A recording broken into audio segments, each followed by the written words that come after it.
ಎಲ್ಲ ನನ್ನ ಪ್ರೀತಿಯ ಸೆಲೆಬ್ರಿಟಿಗಳಿಗೆ ನಮಸ್ಕಾರ ಹೇಳ ಇಲ್ಲ ಥ್ಯಾಂಕ್ಸ್ ಹೇಳ ಇಲ್ಲ ಧನ್ಯವಾದ ಹೇಳಿದ್ರು ಏನೇ ನನ್ನ ಪದ ಯೂಸ್ ಮಾಡಿದ್ರು ಕೂಡ ತುಂಬ ಕಮ್ಮಿ. ಯಾಕಂದರೆ ನೀವು ತೋರಿಸಿರೋಷ್ಟು ಪ್ರೀತಿ ಅಭಿಮಾನ ಇನ್ಯಾವತ್ತೂ ಅದನ್ನು ಅದು ಯಾವ ಥರ ರಿಟರ್ನ್ ಮಾಡೋದು ನನಗೂ ಗೊತ್ತಾಗಲ್ಲ. ಬಟ್ ಇವತ್ತು ಆ್ಯಕ್ಚುಲಿ ಇಲ್ಲಿ ಕೂತ್ಕೊಳ್ಳೋಕ್ಕಾಗಲಿ ಹೇಳೋಕ್ಕಾಗಲಿ ಒಂದೇ ಒಂದು ರೀಸನ್ ಏನಂತಂದರೆ ಈಗ ಆ್ಯಕ್ಚುಲಿ ಬರ್ಡೇ. ಯಾಕಂದರೆ ನೀವುಗಳು ತುಂಬ ಆಸೆ ಪಟ್ಟಿದ್ರಿ, ನನಗೂ ತುಂಬಾ ಆಸೆ ಇತ್ತು. ಯಾಕಂದರೆ ಪ್ರತಿಯೊಬ್ಬರನ್ನು ಮೀಟ್ ಮಾಡಿ ಥ್ಯಾಂಕ್ಸ್ ಹೇಳೋಣ ಅಂತೇಳಿ. ಯಾಕಂದರೆ ಪ್ರತಿ ಸಲ ನೀವು ಬಂದಾಗಲೂ ಎಲ್ರಿಗೂ ನಿಂತ್ಕೊಂಡೆ ಆ್ಯಕ್ಚುಲಿ ಕೈ ಕೊಟ್ಕೊಂಡು ಎಲ್ರಿಗೂ ಒಂದು ಥ್ಯಾಂಕ್ಸ್ ಇಲ್ಲ ವಿಶಸ್ ತೊಗೊಳ್ತಾ ಇದ್ವಿ. ಬಟ್ ಈ ಸಲ ಒಂದೇ ಒಂದು ಪ್ರಾಬ್ಲಮ್ ಏನಂತಂದರೆ, ಏನೋ ದೊಡ್ಡ ಪ್ರಾಬ್ಲಮ್ ಅಂತ ನಾನು ಹೇಳ್ತಲ್ಲ, ನನ್ನ ಹೆಲ್ತ್ ಇಶ್ಯೂ ಅಷ್ಟೇ, ಇನ್ನೇನೂ ಇಲ್ಲ. ಯಾಕಂದರೆ ನಾನು ತುಂಬ ಹೊತ್ತು ನಿಂತ್ಕೊಳ್ಳೋಕ್ಕಾಗಲ್ಲ. ಯಾಕಂದರೆ ಏನು ಪ್ರಾಬ್ಲಮ್ ಅಂತ ನಿಮ್ಗಳಿಗೂ ತುಂಬ ಚೆನ್ನಾಗಿ ಗೊತ್ತು. ಯಾಕಂದರೆ ನಿಂತ್ಕೊಂಡು ನಾನು ಆ್ಯಕ್ಚುಲಿ ಎಲ್ರಿಗೂ ವಿಶ್ ಮಾಡೋಕ್ಕೆ ನನ್ನ ಕೈಲಿ ಆಗಲ್ಲ ಅಂತ. ಯಾಕಂದರೆ ಯಾವಾಗ ಇಂಜೆಕ್ಷನ್ ತೊಗೊಳ್ತೀನೋ ಒಂದು 15-20 ದಿನ ಅಲ್ಲಿ ಬಿ ಓಕೆ. ಬಟ್ ಆಮೇಲೆ ಮತ್ತೆ ಅದ್ರ ಪವರ್ ಕಮ್ಮಿ ಆಗ್ತಿರಂಗೆ ಪೇನ್ ಸ್ಟಾರ್ಟ್ ಆಗುತ್ತೆ. ಸೊ ಆಪ್ರೇಷನ್ ಅನ್ನೋದು ಕಟ್ಟಿಟ್ಟು ಬುತ್ತಿ, ಅದು ಎಲ್ರಿಗೂ ಗೊತ್ತು, ನನಗೂ ಗೊತ್ತದು. ಸೊ ಅದಂತೂ ಮಾಡಿಸ್ಲೇಬೇಕು ನಾನು. ಆದರೆ ಈಗಿರೋ ಕೆಲಸಗಳಲ್ಲಿ ಯಾರಾದ್ರು ನಾನು ಒಪ್ಕೊಂಡಿದ್ದೀನಿ ಸಿನಿಮಾಗಳು. ಸೊ ಯಾಕಂದರೆ ನಾನೆಲ್ಲ ನನ್ನ ನಿರ್ಮಾಪಕರಿಗೂ ಥ್ಯಾಂಕ್ಸ್ ಹೇಳೋಕ್ಕೆ ಇಷ್ಟಪಡ್ತೀನಿ. ಯಾಕಂದರೆ ಇಷ್ಟು ದಿನ ಕಾದರು. ಸೊ ಅದೊಂದು ರೀಸನ್ಗೋಸ್ಕರ ಅವ್ರುಗಳು ಆ್ಯಕ್ಚುಲಿ ಇಷ್ಟು ದಿನ ಕಾದಿದ್ದಾರೆ. ನಾನು ಅವ್ರುಗಳಿಗೆ ಅನ್ಯಾಯ ಮಾಡಬಾರ್ದು. ಯಾಕಂದರೆ ಅವರು ಒಂದು ಏನೇನೋ ಪ್ರಾಜೆಕ್ಟ್ಗಳನ್ನು ಕೊಟ್ಟಿರ್ತಾರೆ ಅಂಥೇಳಿ. ಸೊ ಅದಕ್ಕೋಸ್ಕರ ಸ್ವಲ್ಪ ಇದು ಮಾಡ್ತಾಯಿದ್ದೀನಿ. ಯಾಕಂದರೆ ಎಲ್ಲರಿಗೂ ಪುಷ್ ಆಗುತ್ತೆ ಅಲ್ಲಿವ್ರಿಗೆ ಪುಷ್ ಮಾಡೋಣ ಅಂತ ನಾನು ಟ್ರೈ ಮಾಡ್ತಾಯಿದ್ದೀನಿ, ಇಲ್ಲ ಅಂತಲ್ಲ. ಸೊ ಆದ್ದರಿಂದ ದಯಮಾಡಿ ಎಲ್ಲ ನನ್ನ ಸೆಲೆಬ್ರಿಟಿಗಳು, ನನ್ನ ಪ್ರೀತಿಯ ಸೆಲೆಬ್ರಿಟಿಗಳು, ಇದೊಂದು ಸಲ ನನಗೆ ಕ್ಷಮೆ ಕೊಟ್ರಿ. ಯಾಕಂದರೆ ನಾನು ಸಿಗ್ತೀನಿ, ನಾನು ಸಿಗಲ್ಲ ಅಂತಲ್ಲ, ಖಂಡಿತ 101% ನಾನು ಸಿಕ್ಕೇ ಸಿಗಬೇಕು. ಯಾಕಂದರೆ ನಿಮ್ಮೆಲ್ಲ ಇಂಡಿವಿಜುವಲಿ ನಾನು ಥ್ಯಾಂಕ್ಸ್ ಹೇಳಲೇಬೇಕು ಅದನ್ನು. ಆದರೆ ಈಗಲ್ಲ, ಇನ್ನೊಂದು ಸ್ವಲ್ಪ ದಿನ ಆಗಲಿ. ಯಾಕಂದರೆ ನಂದು ಸ್ವಲ್ಪ ಯಾಕಂದರೆ ಈಗಲೇ ಕಾಲೆಲ್ಲ ಸ್ವಲ್ಪ ನಂಬಾಗ್ತಾ ಇದೆ.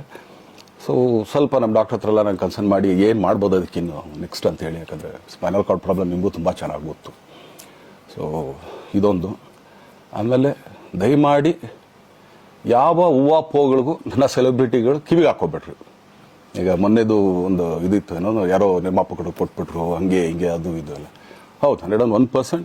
ಯಾಕಂದರೆ ಸೂರಪ್ಪ ಬೊಬ್ಬ ಅವ್ರಿಗೆ ಆ್ಯಕ್ಚುಲಿ ವಾಪಸ್ ಕೊಟ್ಟಿದ್ದು ಏನಕ್ಕೆ ಅಂತಂದರೆ, ಸೂರಪ್ಪ ಬೊಬ್ಬ ಅವ್ರು ಆ್ಯಕ್ಚುಲಿ ನಾನು ಹತ್ರ ಸಿನಿಮಾ ಮಾಡೋಕ್ಕೆ ಬಂದಾಗ ಅವ್ರು ತುಂಬ ಕಮಿಟ್ಮೆಂಟ್ಸ್ ಏನೋ ಇತ್ತು ಪಾಪ. ಸೊ ಸಿನಿಮಾ ಆದರೆ ನನ್ನ ಕಮಿಟ್ಮೆಂಟ್ಸ್ ಎಲ್ಲ ಇದಾಗುತ್ತೆ ಅಂತ. ಯಾಕಂದರೆ ಇಂಡಸ್ಟ್ರಿಲಿ ನನಗೆ ಗೊತ್ತಿರೋರೊಬ್ಬರು ತುಂಬ ಪರಿಚಯ ಇರೋರು, ಅವ್ರನ್ನ ಕರ್ಕೊಂಬಂದು ಹಿಂಗೆ ಇದೆ ದರ್ಶನ ಮಾಡೋಣ, ಸರಿ ಅಣ್ಣ ಮಾಡ್ಕೊಡ್ತೀನಿ ಅಂತ. ಬಟ್ ಈಗ ಆ್ಯಕ್ಚುಲಿ ಈಗ ನಡೆದಿದ್ದು ನಿಮಗೂ ಗೊತ್ತು. ಯಾಕಂದರೆ ಟೈಮೆಲ್ಲ ವೇಸ್ಟ್ ಆಗೋಯ್ತು. ಈ ಟೈಮಲ್ಲಿ ಮತ್ತೆ ಅವ್ರು ದುಡ್ಡನ್ನ ಇಟ್ಕೊಂಡಿದ್ರೆ ಪಾಪ ಅವ್ರಿಗೆ ಇನ್ನೂ ಕಮಿಟ್ಮೆಂಟ್ ಜಾಸ್ತಿ ಆಗುತ್ತೆ. ಸೊ ಅದಕ್ಕೋಸ್ಕರ ಸರ್ ನಿಮ್ಮ ಕಮಿಟ್ಮೆಂಟ್ ತೀರಿಸ್ಕೊಳ್ಳಿ. ಸೊ ಮುಂದಕ್ಕೆ ಒಂದು ಒಳ್ಳೆ ಸಬ್ಜೆಕ್ಟ್ ಸಿಗ್ದಾಗ ಖಂಡಿತ ಮಾಡೋಣ ಅಂತ ಅಷ್ಟೇ. ಆಮೇಲೆ ನಾನು ಪ್ರೇಮ್ ಖಂಡಿತ ಸಿನಿಮಾ ಮಾಡೇ ಮಾಡ್ತೀವಿ. ಯಾಕಂದರೆ ಅದು ನಮ್ಮ ಗುರುಗಳು, ಹಾಗೇನೆ ನನ್ನ ಪ್ರೀತಿಯ ಸ್ನೇಹಿತೆ, ಅದು ರಕ್ಷಿತನ ಆಸೆ ಅದು.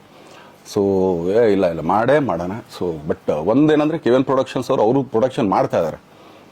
ಸೊ ಅವ್ರು ಪ್ರೊಡಕ್ಷನ್ ನಡೀತಾ ಇರ್ಬೇಕಾದ್ರೆ ಪುನಃ ಇನ್ನೊಂದು ಪ್ರೊಡಕ್ಷನ್ ಅಂದಾಗ, ಯಾಕಂದರೆ ನನ್ನ ಒಂದು ಅನಿಸಿಕೆ ಅಂತಂದರೆ, ಯಾವ ನಿರ್ಮಾಪಕ ಆ್ಯಕ್ಚುಲಿ ಈಗ ಯಾವುದು ಪ್ರೊಡಕ್ಷನ್ ಇಲ್ಲದೇನೆ ಸುಮ್ಮನೆ ಇದ್ದಾರೆ ಅಂಥವ್ರ ಜೊತೆ ಕೆಲಸ ಮಾಡೋರು. ಯಾಕಂದರೆ ಪ್ರೊಡಕ್ಷನ್ ನಿಮಗೂ ತುಂಬ ಚೆನ್ನಾಗಿ ಗೊತ್ತು. ಇವಾಗ ನಡೀತಾ ಇರೋ ಒಂದು ಇದರಲ್ಲಿ ಒಬ್ಬ ನಿರ್ಮಾಪಕ ಇವತ್ತು ಅಡ್ವಾನ್ಸ್ ಕೊಟ್ಟೋದ್ರಿಂದ ಹಿಡಿದು ರಿಲೀಸ್ ಆಗೋ ತನಕ ಆತನ ಕೆಲಸ ತುಂಬ ಇದೆ.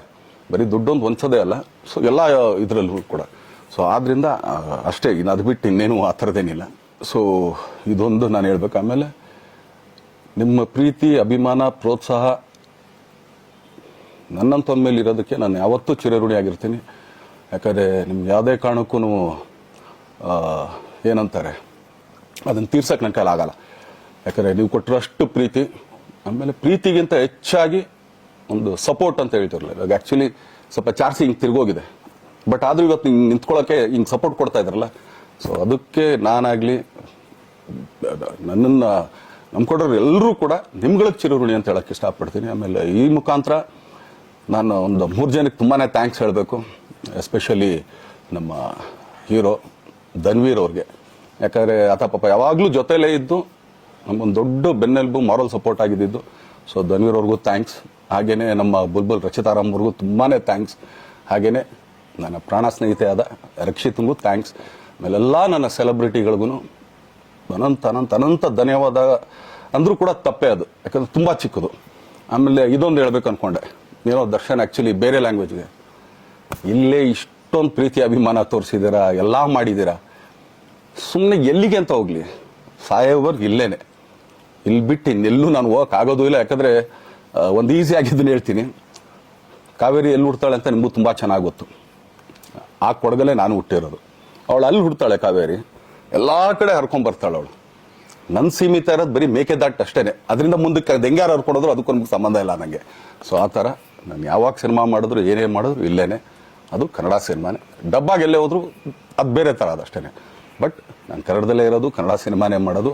ದಯವಿಟ್ಟು ನನ್ನ ಪ್ರೀತಿಯ ಸೆಲೆಬ್ರಿಟಿಗಳು, ನಿಮ್ಮ ಅಭಿಮಾನ, ನಿಮ್ಮ ಪ್ರೋತ್ಸಾಹ, ನಿಮ್ಮ ಆಶೀರ್ವಾದ ಸದಾ ಹೀಗೆ ಇರಲಿ ಅಂತ ಕೇಳ್ಕೊಳ್ತೀನಿ. ಖಂಡಿತ ಈ ಬರ್ಡೇಗೆ ಯಾರ್ಯಾರು ಸಾಂಗ್ಗಳು ಮಾಡಿದ್ರು, ಸೊ ಅವರೆಲ್ರಿಗೂ ಥ್ಯಾಂಕ್ಸ್. ಆ್ಯಕ್ಚುಲಿ ಎಲ್ಲ ಸಿಂಗರ್ಸ್ಗಾಗಲಿ, ಆಮೇಲೆ ಪ್ರೊಡಕ್ಷನ್ ಅವ್ರಿಗಾಗಲಿ, ಅವ್ರುಗಳಿಗೂ ತುಂಬ ಥ್ಯಾಂಕ್ಸ್. ತುಂಬ ಒಳ್ಳೆ ಸಾಂಗ್ಗಳು ಮಾಡಿದ್ದೀರ. ಸೊ ಇಷ್ಟು ತೋರಿಸ್ತಾ ಇದ್ರಲ್ಲ, ಅದನ್ನು ಎಕ್ಸ್ಪ್ರೆಸ್ ಮಾಡೋಕೆ ನನಗೂ ಆಗ್ತಾಯಿಲ್ಲ. ಹೆಂಗೆ ಎಕ್ಸ್ಪ್ರೆಸ್ ಮಾಡೋದು, ಏನು ಹೇಳಿದ್ರು ಅದು ಕಮ್ಮಿನೇ ಆಗ್ತಾಯಿದೆ. ನನ್ನ ಪದ ಏನು ಹೇಳಿದ್ರು ತುಂಬ ಕಮ್ಮಿ ಆಗ್ತಾಯಿದೆ. ಸೊ ಇದೊಂದು ಸಲ ದಯಮಾಡಿ ಕ್ಷಮೆ ಇರಲಿ. ಸೊ ಖಂಡಿತ, ಬಟ್ ಆದಷ್ಟು ಬೇಗ ನಿಮ್ಗಳಿಗೆ ಸಿಗ್ತೀನಿ ನಾನು, ಅದು ಯಾವಾಗ ಅಂತ ಹೇಳ್ತೀನಿ. ಸೊ ಅಲ್ಲಿವರೆಗೂ ಮೊಟ್ಟೆಗೆ ಹಾಕ್ಕೊಳ್ಳಿ. ನೀವು ಹೆಂಗೆ ಆ್ಯಕ್ಚುಲಿ ದರ್ಶನ್ಗೆ ಹೋಗ್ಲಿ ಪಾಪ, ಆಯ್ತು ಇದು ಸಲ ಬಿಟ್ಬಿಡೋಣ ಅಂತೇಳಿ.